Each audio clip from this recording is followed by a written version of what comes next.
Getting your home ready to sell can feel overwhelming, but staging does not have to be complicated or expensive. A few thoughtful changes can make a big difference in how buyers see your space.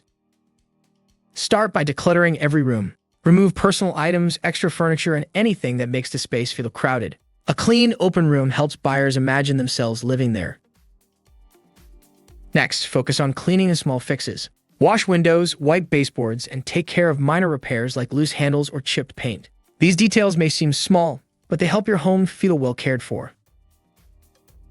Arrange furniture to highlight space and flow. You want rooms to feel open and easy to move through. Let in as much natural light as possible by opening curtains and turning on lights. Add simple finishing touches like fresh towels, neutral decor, and a few plants to make the space feel warm and inviting without being distracting.